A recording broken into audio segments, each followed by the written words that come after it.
Shalom, perkenalkan nama saya Asyar Christian Immanuel Girsar dari jurusan Pendidikan Teknik Mesin Fakultas Pendidikan Teknologi dan Kejuruan dengan NIM 2205046. Tujuan saya membuat video ini sebagai bentuk ujian tengah semester dengan mata kuliah Pendidikan Agama Kristen dengan dosen pengampu Bapak Suka Prayata Pandia SPD MP Fisika. Di video kali ini saya akan memaparkan materi-materi, ada 5 materi, yaitu Yesus Kristus, kemudian dosa dan keselamatan, ketiga ada Alkitab, keempat ada iman dan ketaatan, kemudian ada yang kelima materi yang berdasarkan dari Purpose and Driven Life dari part 1 dan 2. Oke, saya akan membahas yang pertama, yaitu Yesus Kristus. Apa sih Yesus Kristus bagi saya dan bagi umat Kristiani yang lainnya? Tentu saja ini sudah menjadi pertanyaan yang lumrah, yang sering dipertanyakan, apalagi sebagai kita yang kaum di tengah, misalnya seperti kita kuliah, kita di tengah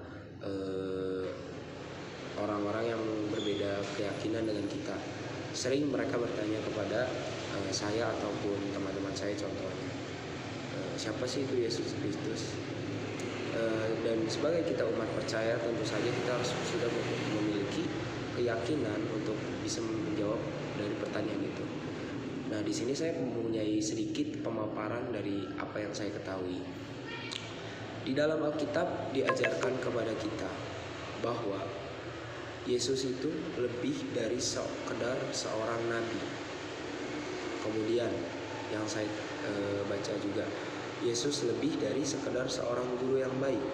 Jadi selama kita sekolah, kita sudah memiliki guru yang baik, atau selama kita punya dosen yang baik, tetapi itu hanya berbeda dengan di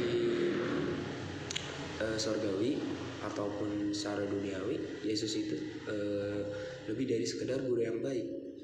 Kemudian juga ada Yesus lebih dari sekedar orang yang manusia saleh, seseorang manusia yang saleh. Seorang yang saleh aja udah kita tentu anggap baik ya tentunya. Namun Yesus lebih dari itu. Sungguh luar biasa Tuhan kita ini. Makanya kenapa bersyukurlah kita memiliki juru selamat seperti Yesus Kristus. Seperti itu. Kemudian pada umumnya juga Yesus ini dipandang dulunya, Yesus ini manusia biasa yang hidup di bumi, dipandang seperti itu. Karena Yesus pun dia lahir dari darah Bunda Maria, yang dikandung oleh darah Bunda Maria. Dia lahir, dia pun manusia awalnya 2000 tahun yang lampau. Itu yang pernah saya baca. Nah, kemudian pasti masih banyak pertanyaan. Apa itu Yesus? Siapa itu Yesus? Di dalam Markus 8 ayat 27 sampai 29 dikatakan, kemudian Yesus beserta murid-muridnya berangkat ke kampung-kampung di sekitar Kaisarea Filipi. Di tengah jalan ia bertanya kepada murid-muridnya. Kata orang, siapakah aku ini? Yesus pun bertanya demikian, siapakah aku ini? Kemudian jawab mereka, ada yang mengatakan Yohanes Pembaptis. Kemudian ada juga yang mengatakan Elia. Ada pula yang mengatakan seorang dari para nabi. Ada yang mengatakan Yesus itu nabi dari para nabi. Ia bertanya kepada mereka, dikatakan dalam ayat 29, tetapi apa katamu, siapakah aku ini? Maka jawab Petrus, engkau adalah Mesias. Apa itu Mesias? Apa yang saya ketahui tentang Mesias itu, Mesias adalah sang juru selamat, sang penyelamat, sang yang memberi arah bagi kita. Jadi Mesias itu ya ibaratnya menurut saya seperti kita kesasar, terus ada Google Maps lah. Nah itulah Mesias, sebagai petunjuk, sebagai arah kita sebagai pedoman juga tentunya. Karena bagi saya sudah tentu, karena semua orang Kristen wajib tahu siapa itu Yesus. Maka dari itu pentingnya baptis, sidi, pengakuan iman percaya, inilah yang sangat penting bagi umat Kristiani. Karena saya pribadi sebelum saya katekisasi, sebelum saya sidi pengakuan iman, saya belum tahu mendalam siapa itu Yesus. Bahkan saya hari-hari terus bertanya kepada orang tua saya, "Mah, Tuhan kita itu serius ada atau tidak?" Bahkan saya pernah menanyakan seperti itu. Dan setelah pengakuan iman, setelah saya belajar katekisasi, inilah jawabannya semuanya, bahwa Yesus itu memang benar-benar ada. Dan syukurlah kita sebagai umat Kristen, umat orang percaya, memiliki Mesias, memiliki Sang Juru Selamat seperti Yesus Kristus. Yesus Kristus adalah Tuhan. Bagi saya bukan nabi, bukan orang, bukan manusia, tetapi adalah Tuhan. Karena apa? Saya berbicara ini bukan karena pada dasar embel-embel atau apa yang saya dengar dari orang lain, tetapi apa yang saya rasakan dalam kehidupan saya sendiri, terutama dalam saya berkehidupan sehari-hari, baik secara rohani maupun jasmani, semuanya terasa oleh saya. Oke, demikian. Dilanjut dengan Alkitab. Alkitab, apa sih itu Alkitab? Banyak yang bertanya-tanya, apa itu Alkitab? Kepada saya, umat yang beragama lain atau yang memeluk agama lain, apa kitabmu? Saya jawab Alkitab. Dan banyak yang menyebutkan itu Injil atau apa. Tetapi bagi saya Alkitab tetap adalah kitab dan pedoman bagi saya. Alkitab ini berbeda dari yang lain. Alkitab adalah firman Tuhan. Jadi di dalam Alkitab ini isinya itu Tuhan yang berbicara langsung kepada kita sebagai umatnya, kepada manusia. Karena apa yang kita cari, apa yang kita khawatirkan, atau apa yang kita cari tentang kehidupan, baik secara segala aspek, pasti ada di Alkitab. Dan Tuhan berbicara langsung lewat Alkitab ini. Alkitab ini emang asalnya dia itu bukan dari bahasa Indonesia langsung, melainkan dari bahasa Yunani yang diterjemahkan oleh banyak penerjemah, disalurkan ke berbagai negara. Kemudian adalah bahasa-bahasa tersendiri tergantung sinar negara tersebut. Sehingga apa? Sehingga mudah dicerna, sehingga mudah diresapi juga, dan mudah dipahami. Sebagai saya contohnya, kalau saya mencari atau saya saat teduh, saya renungan, saya mudah mencarinya. Seperti itu. Kemudian ada juga pertanyaan, bagaimana Alkitab ditulis? Alkitab ditulis itu tentu saja isinya sudah Tuhan berbicara langsung kepada manusia. Bagaimana penulisannya? Ditulis dalam kurun waktu 1600 tahun. Saya tidak tahu 1600 tahun itu sebagaimana lamanya ya, karena umur saya saja baru 18 tahun, seperti itu. Kemudian ada kitab terakhir baru ditulis sekitar 100 tahun Masehi. 1 tahun aja udah lama, ini 100 tahun Masehi. Kemudian juga ada apa itu isi Alkitab. Isi Alkitab itu saling berkaitan dengan kehidupan sehari-hari tentunya. Dan Alkitab ini dimiliki kurang lebih 200 negara. Dan kita Indonesia sudah termasuk. Kemudian juga Alkitab adalah buku yang istimewa. Bagi saya tidak muluk-muluk, karena bagi saya itu juga lebih dari sekedar buku, teman-teman, seperti itu. Kemudian juga Alkitab bahan tulisannya itu kuno. Dahulu itu kuno. Nah, kemudian juga dari batu. Musa menerima 10 perintah Allah dan ditulislah di buku. 10 perintah Allah yang kita ketahui atau hukum Taurat asalnya itu dari Musa yang menulisnya, ditulislah di buku. Awalnya dari batu seperti itu, kemudian tanah liat lebih ringan dan gampang pecah, papirus gampang rusak berjamur, kulit paling populer. Kemudian itulah bahan-bahannya. Kemudian apakah Alkitab berasal dari Allah? Ada fakta-fakta yang menakjubkan dari Alkitab. Ditulis kurang lebih 1600 tahun yang lalu. Seperti yang tadi saya sudah katakan di awal, penulisnya kurang lebih 40 orang. Alkitab tentu saja ada artinya dan ada maknanya. Contohnya Alkitab memberi pengetahuan. Banyak cerita-cerita mungkin yang telah kita dapat di sekolah minggu, di ibadah remaja, pemuda maupun umum ataupun lansia. Seperti itu. Contohnya yang paling dikenal, yang paling amat diketahui, contohnya yang pertama, cerita pada saat manusia jatuh dalam dosa, yaitu Adam dan Hawa yang memakan buah pengetahuan baik dan yang jahat. Kemudian itu ada yang paling terkenal dan paling saya tahu, itu Bahterano. Siapa yang tidak tahu Bahterano? Pasti semuanya tahu.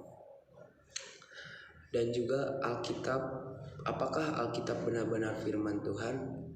Seperti yang saya katakan di awal tadi, ada beberapa pengetahuan yang viral atau yang gampang diketahui atau yang paling diingat, yaitu contohnya mengapa menurut saya benar-benar firman Tuhan, karena ya Alkitab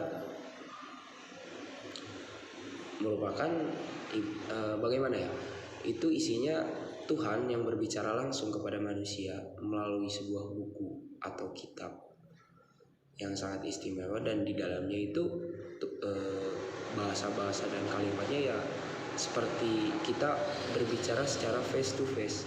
Mengapa dikatakan firman Tuhan? Karena apa yang semua dilakukan ya semuanya sesuai dengan kehendak Tuhan. Itu menurut saya seperti itu. Alkitab memprediksi masa depan. Di dalam Yeskiel 26 ayat 1 sampai 14. Nah, bukan saja firman Tuhan, namun isi Alkitab juga terdiri dari beberapa bagian yang bisa memprediksi masa depan.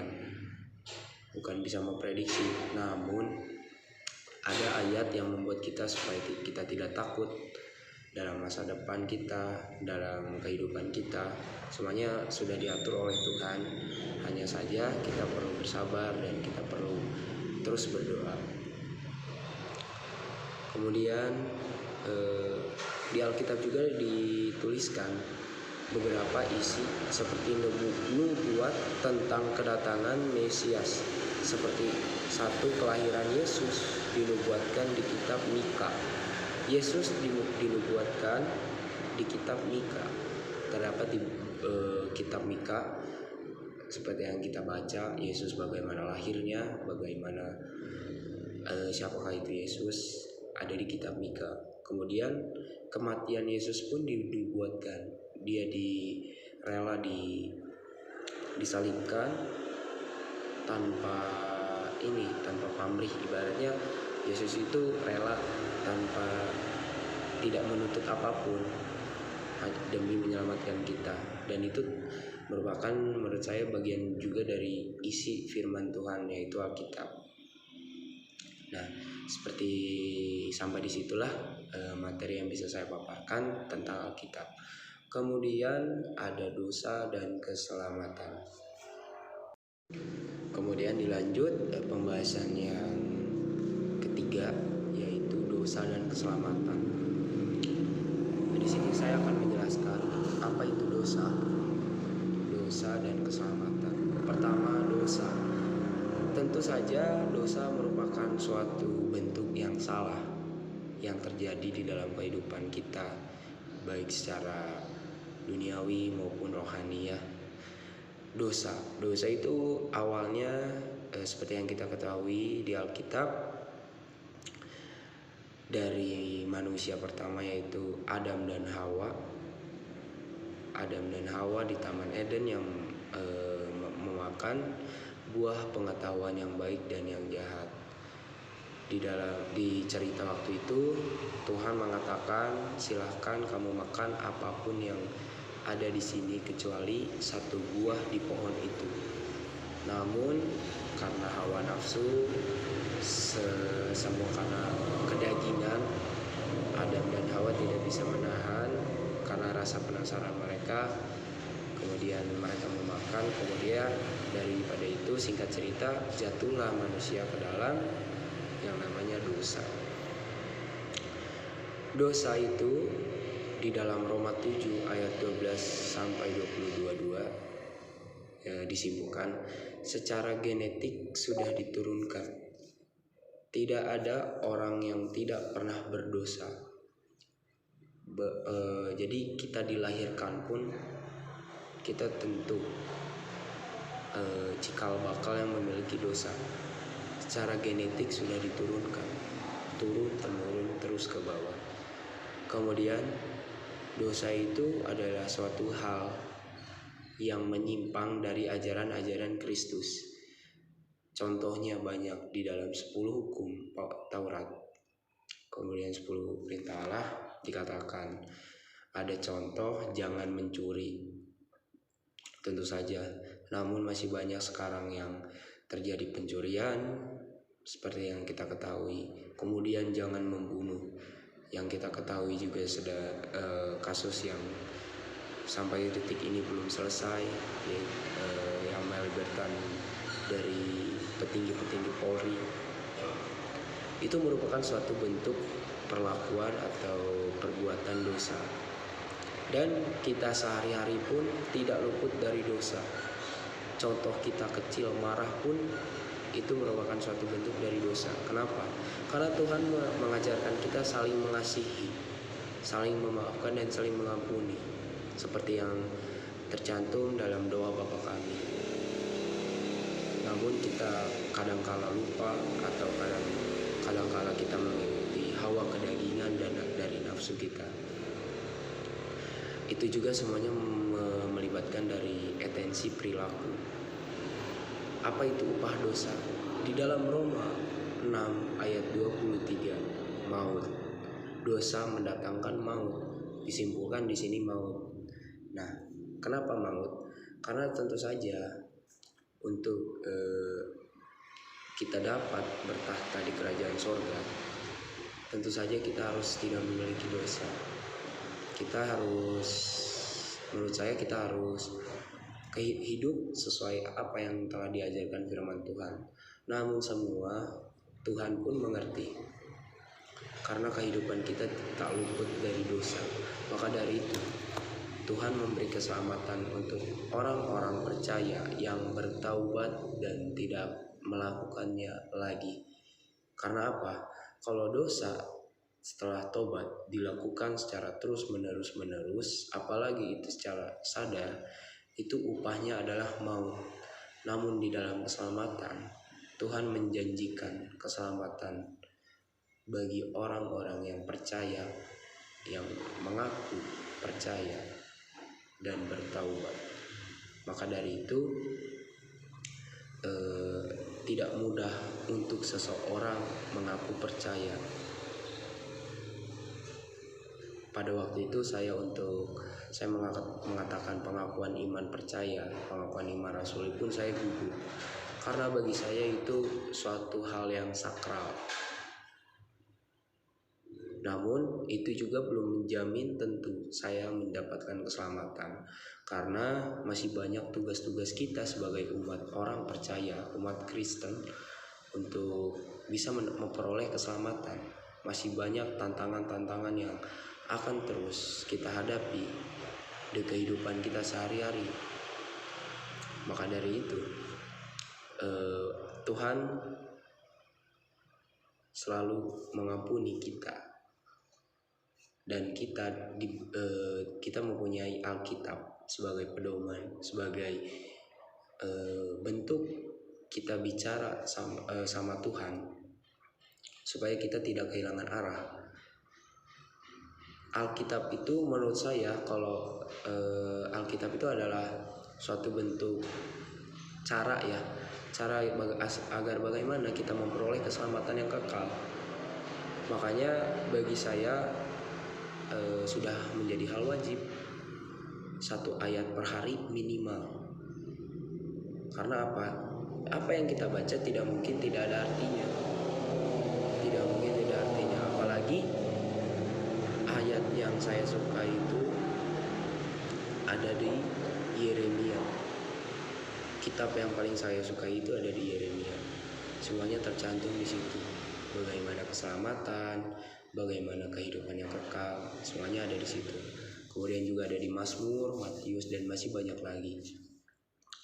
Nah, maka dari itu keselamatan tidak didapat oleh orang-orang yang biasa-biasa saja. Tentu harus diperoleh oleh orang yang luar biasa. Luar biasanya dalam bentuk apa? Yang mempertahankan kokoh imannya. Dan keselamatan bagi saya itu ada kaitan dengan iman. Kenapa iman? Karena kalau iman kita baik, iman kita taat kepada firman Yesus Kristus, tentu saja itu mempermudah kita memperoleh keselamatan. Tuhan sangat baik. Karena mengapa saya mengatakan demikian? Tuhan telah memberikan keselamatan bagi kita ya. Tuhan telah datang untuk pertama kalinya. Namun di saat nanti Tuhan datang yang kedua kali, Dia tidak lagi memberikan keselamatan, namun Dia akan memberikan penghakiman. Maka dari itu kita harus bersiap-siap dari sekarang. Tidak ada waktu lagi. Seperti itu.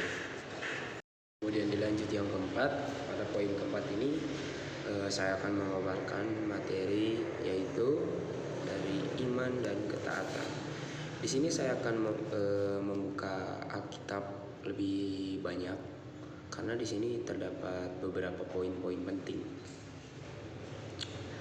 Iman dan ketaatan sudah bagi orang Kristen sudah wajib hukumnya untuk memiliki iman dan ketaatan kepada Yesus Kristus. Yang pertama yang akan saya bahas, apa yang saya ketahui, yaitu percaya.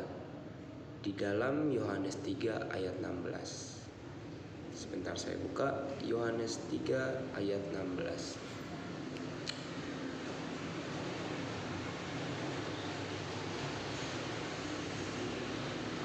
Nah, dikatakan karena begitu besar kasih Allah akan dunia ini sehingga Ia telah mengaruniakan anaknya yang tunggal, supaya setiap orang yang percaya kepadanya tidak binasa, melainkan memperoleh hidup yang kekal. Amin.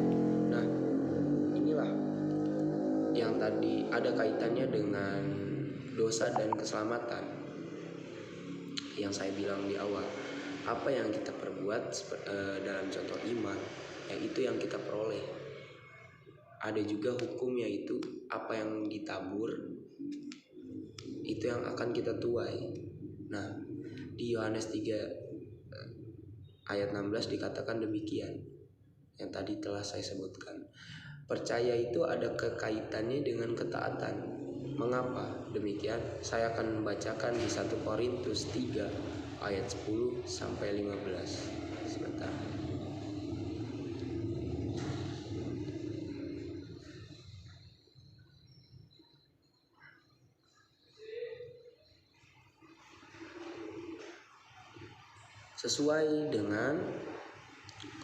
Sesuai dengan kasih karunia Allah yang dianugerahkan kepadaku, aku sebagai seorang ahli bangunan yang cakap telah meletakkan dasar, dan orang lain membangun terus di atasnya. Tetapi tiap-tiap orang harus memperhatikan bagaimana ia harus membangun di atasnya. karena tidak ada seorang pun yang dapat meletakkan dasar lain daripada dasar yang telah diletakkan, yaitu Yesus Kristus. Entahkah orang membangun di atas dasar ini dengan emas, perak, batu, permata, kayu, rumput kering, atau jerami.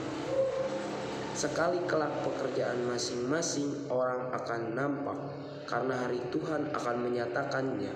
Sebab ia akan nampak dengan api, dan bagaimana pekerjaan masing-masing orang akan diuji oleh api itu. Jika pekerjaan yang dibangun seorang tahan uji, ia akan mendapat upah. Jika pekerjaannya terbakar, ia akan menderita kerugian, tetapi ia sendiri akan diselamatkan, tetapi seperti dari dalam api. Nah, dalam ayat yang telah barusan saya bacakan, yaitu 1 Korintus 3 ayat 10 sampai 15 dengan perikop dasar dan bangunan. Yang saya simpulkan dari ayat ini sangatlah menarik dan sangatlah mudah untuk disimpulkan. Mengapa? Dasar-dasarnya telah diberikan Tuhan kepada kita. Kita tidak dituntut untuk mencari dasar-dasarnya, namun kita hanya dituntut untuk ketaatan. Karena Tuhan tahu untuk mencari dasar-dasarnya itu dibandingkan dengan ketaatan, lebih sulit ketaatan. Karena sebagai diri saya pribadi pun lebih sulit dalam ketaatan. Sangat sulit untuk menjadi orang yang taat.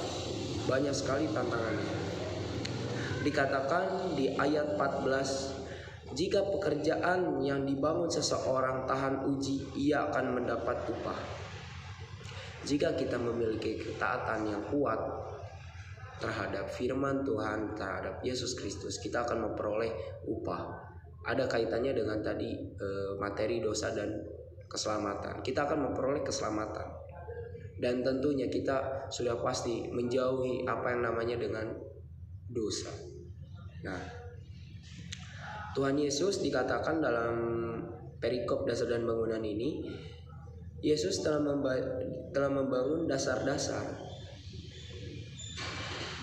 Dikatakan di dalam ayat 11, karena tidak ada seorang pun yang dapat meletakkan dasar lain daripada dasar yang telah diletakkan, yaitu Yesus Kristus. Telah diletakkan oleh Yesus Kristus.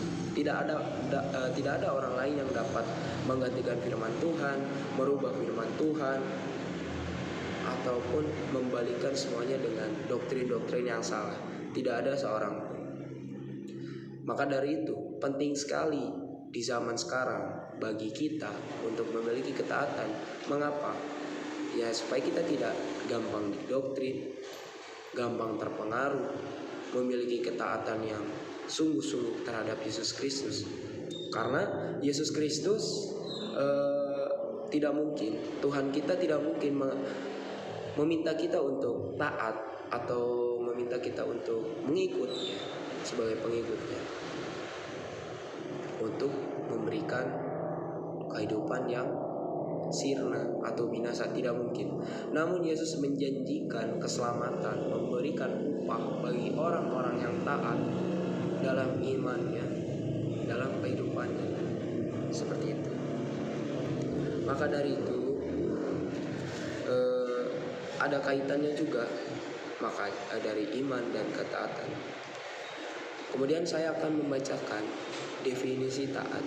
Saya ambil dari Roma 1 ayat 5 sampai 6. Supaya kita tahu apa sih itu taat itu yang sebenarnya yang tertulis dalam firman Kristus Tuhan. Roma 1 ayat 5 sampai dengan 6. Dengan perantarannya kami menerima kasih karunia dan jabatan rasul untuk menuntun semua bangsa, supaya mereka percaya dan taat kepada nama-Nya. Kamu juga termasuk di antara mereka, kamu yang telah dipanggil menjadi milik Kristus. Nah, definisi taat yang saya suka dari ayat ini, Tuhan tidak memilih-milih. Tuhan tidak memilih-milih. Tuhan tidak pilih kasih. Kita semua telah menjadi orang yang taat. Taat itu seperti apa? Ya, taat itu orang yang patuh, orang yang mengikuti, orang yang bijak dalam apa yang telah ia ketahui dan ia melakukannya.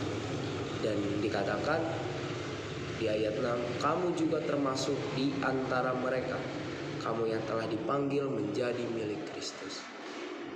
Itulah mengapa kita penting sekali untuk menjadi orang yang taat dan beriman kepada Yesus Kristus.